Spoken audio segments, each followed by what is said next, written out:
On the 2nd of April 1994, Final Fantasy VI was released in Japan. It became the highest rated and highest grossing Final Fantasy game in the history of the franchise, and this would have no doubt been very satisfying for everyone involved with the project, but in a wider sense, it showed that Square's unorthodox approach to building out the franchise was continuing to work. Perhaps driven by demons from his earlier career, Hironobu Sakaguchi had always made it clear that Final Fantasy should not be like other franchises. Instead of iterating based around what was familiar and expected, he wanted each new Final Fantasy game to feature an original cast of characters and fresh gameplay mechanics. Given the volatility of the market at that time, going against the grain in such an extreme manner was an incredible risk, but by 1992, Final Fantasy had gone from being a single game released as the last throw of a dice by a disillusioned developer to becoming a franchise that had sold almost 10 million copies. When Final Fantasy VI was released, this trend continued, but its release was important outside of just sales figures and accolades from the press. It showed that even though Sakaguchi was important, he wasn't integral, and that was due to the emergence of a young game designer called Yoshinori Kitase. Having studied screenwriting and filmmaking at university, Kitase pushed new boundaries with his fresh and exciting ideas, and after being given his directorial debut on Final Fantasy VI, he worked alongside Hiroyuki Ito to implement a different style of leadership that was much more inclusive and dynamic. It showed that Sakaguchi had put his faith in the right place, but even though Final Fantasy VI was a big step up in terms of his career, it would be Kitase's next project that would announce him as a world-class talent. For this game would go on to define a genre and an entire console generation, and it would become one of the most iconic video games of all time. This is the history of Final Fantasy VII.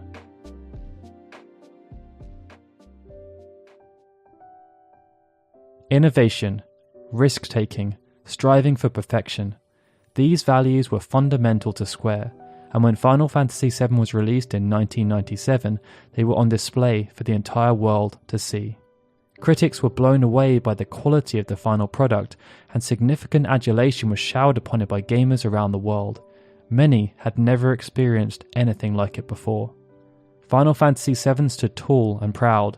It was a PlayStation exclusive, and it defined Square as a company. This is the story that's been romanticized over the years, but it's easy to forget that the original vision for Final Fantasy VII was almost the complete antithesis of what ended up being released. Following the successful launch of Final Fantasy VI, the company was riding high. As with every previous game, there were numerous options as to how they should approach the next installment in the franchise, and after much debate, 3 options emerged.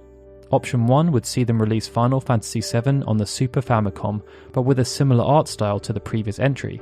This would have been quick, easy, and profitable, but would do little to push the franchise forward. Option 2 would see them release Final Fantasy VII as a 3D game on the next console generation. This would be fraught with risk and would require heavy investment, but could position Square at the forefront of gaming, allowing them to connect with a new audience.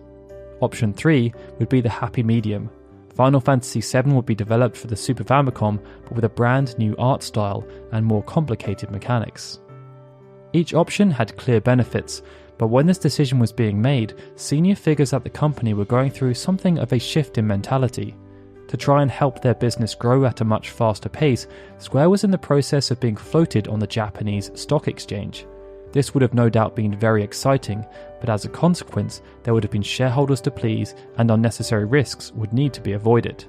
The knock-on impact was almost immediate, as while the first option was perhaps less glamorous, it was selected due to it being the safest. With the decision made, pre-production started just 3 months after Final Fantasy VI had shipped. Kitase led a group of around 20 to 30 individuals, and despite their restrictions, they began to explore areas where they could still push boundaries and innovate. This led to a lot of focus falling on the game's narrative, which was perfect for Kitase. Even though he enjoyed working on Final Fantasy VI and was proud of what had been accomplished, Kitase lamented the large cast of characters.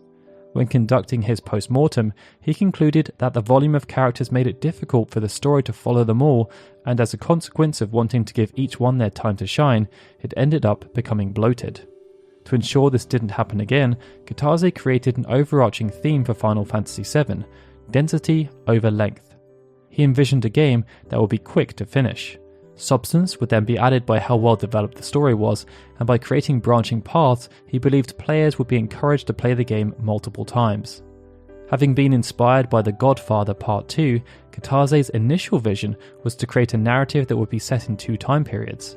These would run concurrent with each other, with around 40% set in the past and the remainder set in the present day. To simplify the experience, it would have a primary focus on 2 characters, a father and his son. But working along with the idea of making the story dense, decisions made by the character would see the world change in the other timeline and different events take place as a consequence. For example, if the father stumbled on a village being attacked by a dragon and refused to help, the son would learn from a present-day member of the village that his father was a coward. Conversely, if his father helped, the villagers would revere him as a legend. This mechanic would have also been expanded upon to make their growth symbiotic. If the father became proficient with 2-handed weapons in the past, the story would assume that he taught these skills to his son, but in a subtle way, perhaps by leaving behind a book full of his teachings that the son would find hidden one day. Depending on the party composition, Kitase also wanted the story to change. There would be a central part that would see the protagonist attempting to save the planet from a comet, but other events could become available depending on who was present at any given time. Kitase also wanted random events to occur on the world map that players could easily miss. It would have been a significant change from anything that had come before, and to go along with this, there was also a push to make the game more interesting by changing the genre of the narrative. In the earlier days of the franchise, even though scientific elements were present, each game was representative of the heroic fantasy genre. Characters used swords and axes, magic featured in prominent ways, and mythical beings were plentiful. These stories were well received, but there was a growing internal sentiment that Final Fantasy should not be defined by this genre, and Final Fantasy VI acted as an initial step in this regard. For Final Fantasy VII, Sakaguchi wanted Kitase to push these boundaries even further.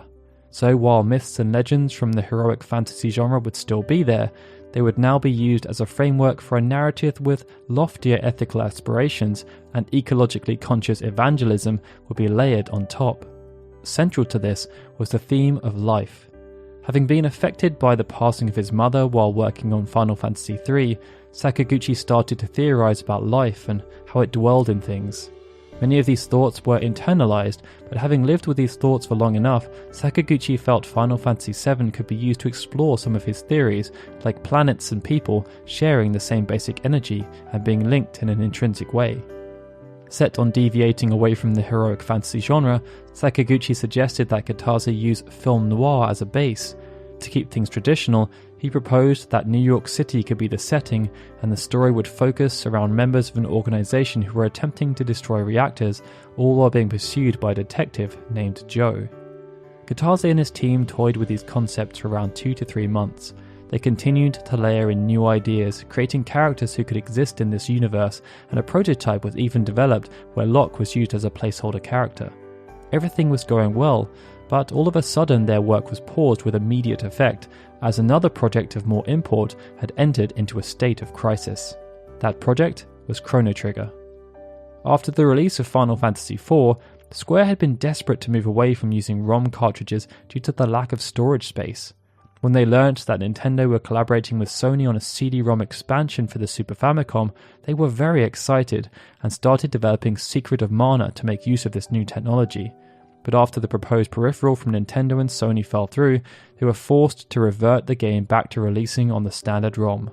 Square then gained assurances from Nintendo that they were working on a new peripheral, this time in collaboration with Philips. And so they started work on a new game codenamed Maru Island that could take advantage of this new technology. It was a project of incredible ambition, not least because it combined the creative minds behind Final Fantasy, Dragon Quest and Dragon Ball. But after it became apparent that this peripheral would also never be released, it left Square in a vulnerable position. According to Hiromichi Tanaka, at that point, the team decided to abandon everything that had been planned for development since the very start, including Toriyama's contributions. And as they did with Secret of Mana, they did this so that the game could instead be released on a ROM cartridge. Desperate to ensure they could still release something, internal resources were reassigned and senior figures like Kitase were pulled in to help. And as it became an almost entirely different project, Maru Island was renamed to Chrono Trigger, the original codename they had used for Secret of Mana years prior. Despite all of the issues, Chrono Trigger launched as a huge success, but given how long it had taken, when Kitase returned to working on Final Fantasy VII, everything needed to be re-evaluated as numerous things had changed. Square had known back when they made the original decision around Final Fantasy VII that Nintendo were working on a successor to the Super Famicom called the Ultra 64. They had even purchased high-end machines from Silicon Graphics who were helping Nintendo produce the Ultra 64 so that they could experiment and be ready to produce games in 3D once the technology had matured. Led by Kazuyuki Hashimoto, Square had been seeing positive results working with the Ultra 64 infrastructure, but storage remained a concern.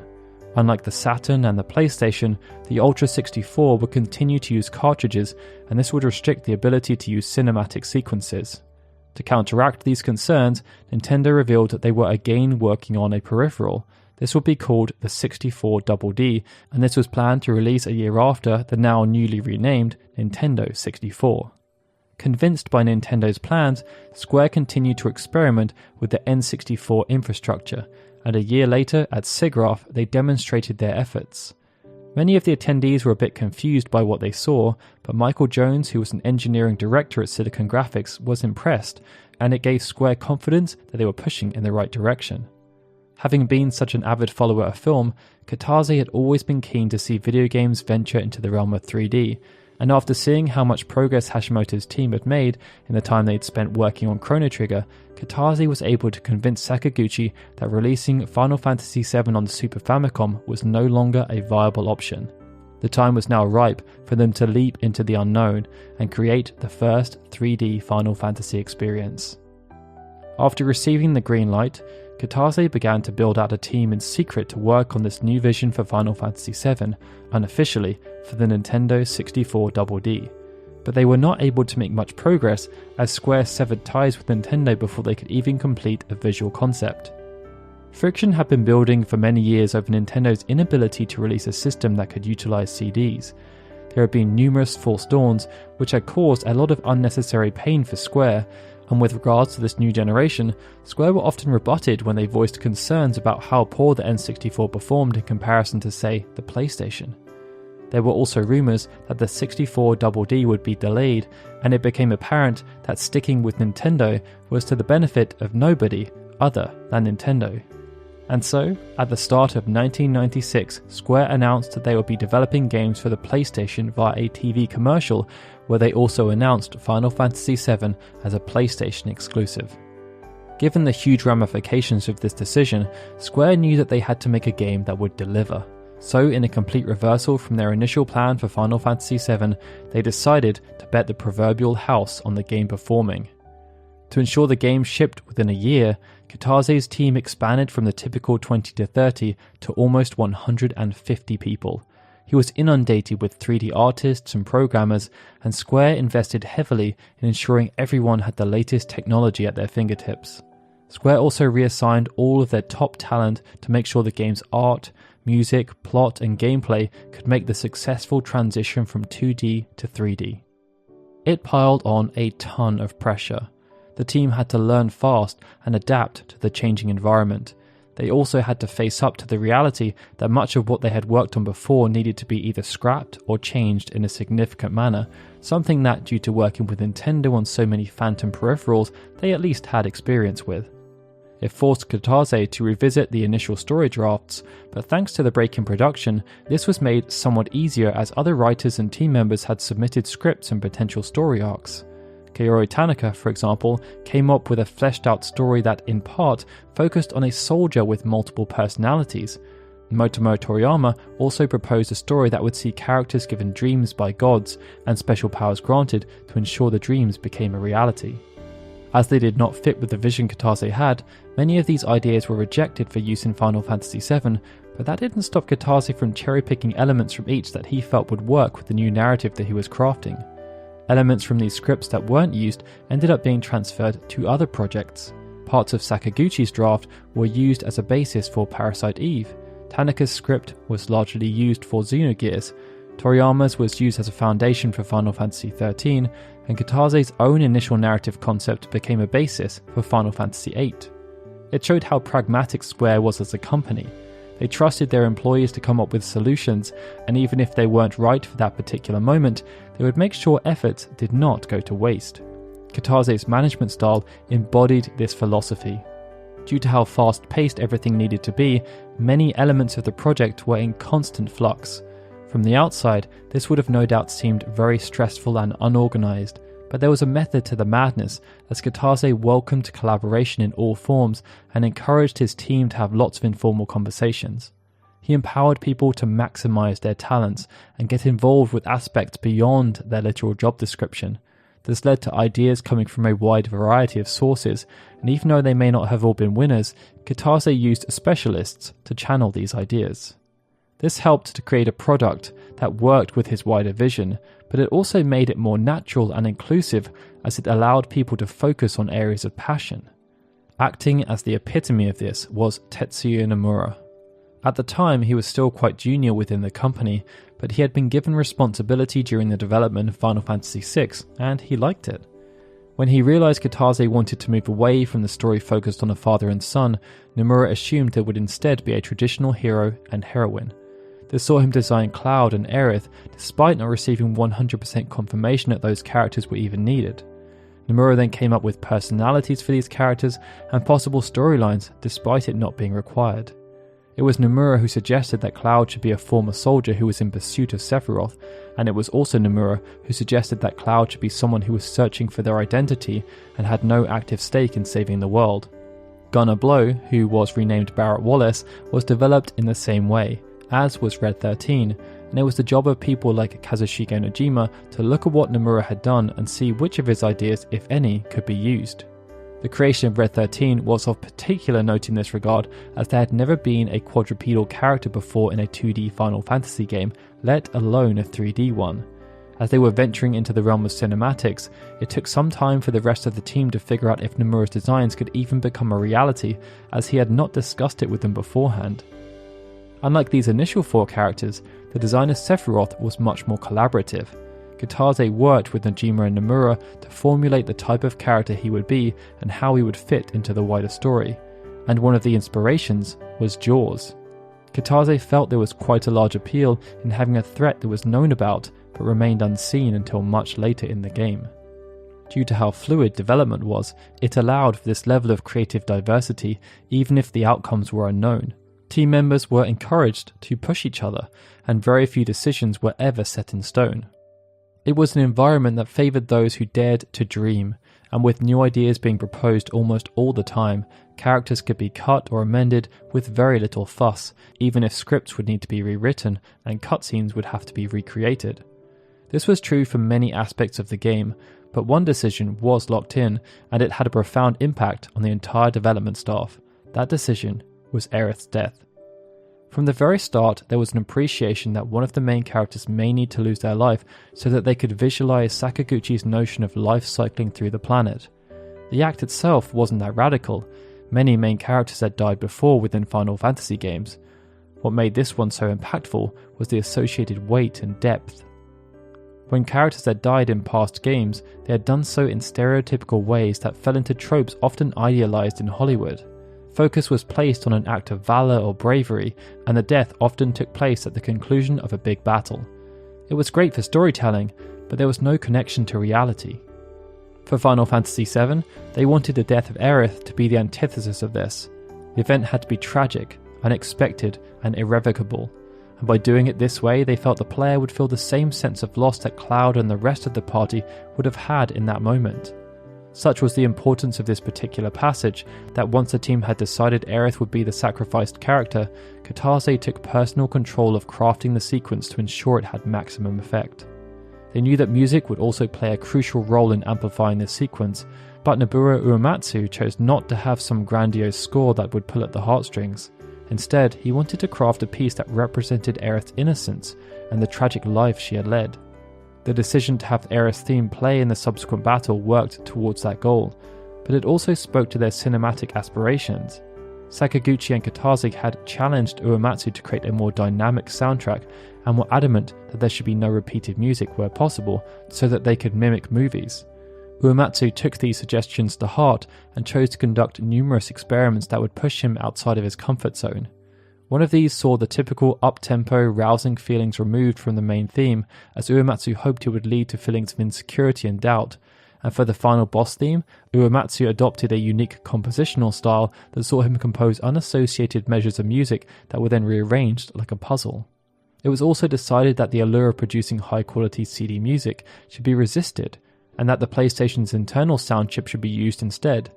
There was a belief that having to wait for the CD to load music would create stress and take players out of the moment, so load times were prioritized over quality, as this would work towards Kitase's vision of having FMVs, the overworld and battle scenes all connected in a smooth and seamless way.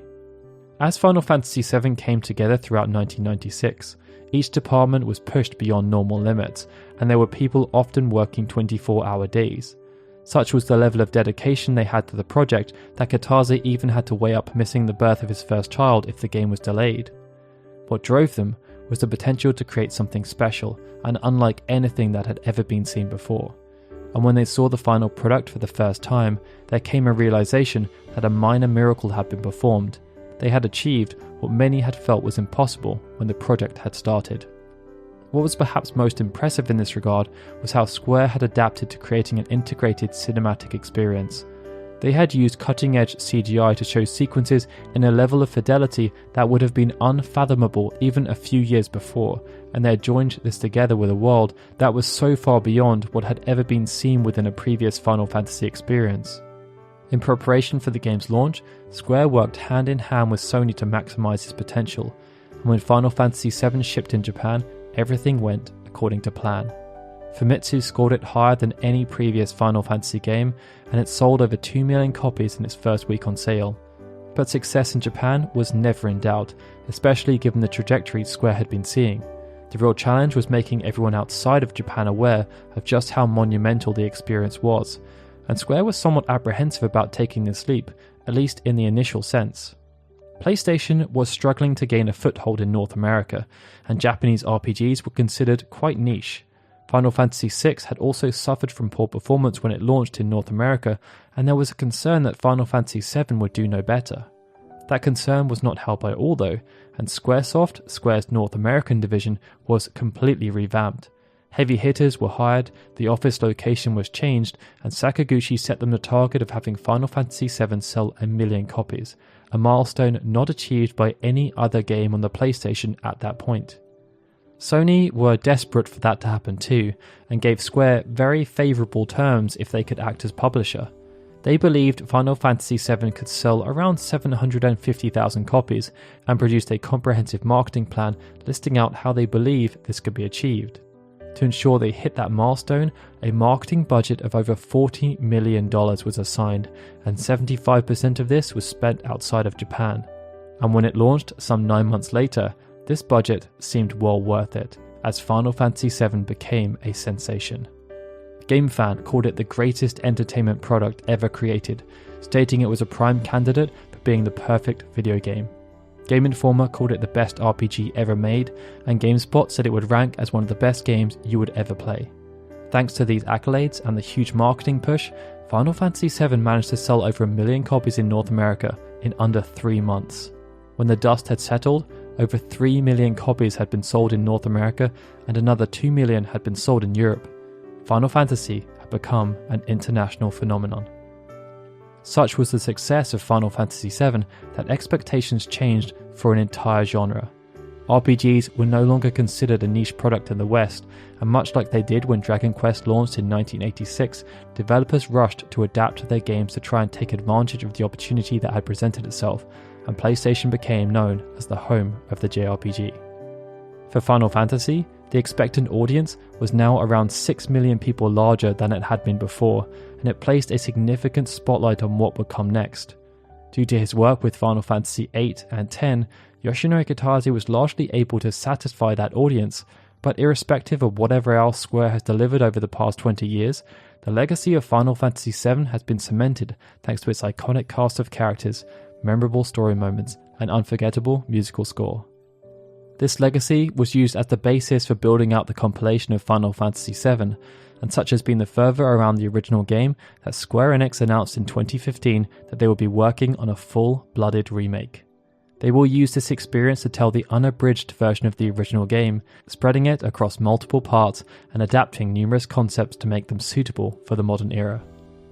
Irrespective of how that initiative works out, I really hope this video serves to show how dynamic Square was back in the time that Final Fantasy VII was being created. They were able to adapt to a changing landscape and create an environment where talent prospered. Their ability to make the right decisions, even when they were meant to be risk averse, is why they were able to see such rapid growth and create such high quality games. Final Fantasy VII stands as the crowning achievement of everything Square stood for during this time, and I hope this video has done it justice. Be sure to let us know your thoughts in the comments below, and if you enjoyed this video, please do hit that like button, subscribe to our channel, and hit the bell so you get notified immediately when we publish new content. Alright guys, this is Daryl signing out. I'd like to extend a big thank you to all our Patreon and YouTube membership supporters, and of course, a big thank you to everyone for watching this video. I'll see you again soon for more Final Fantasy goodness.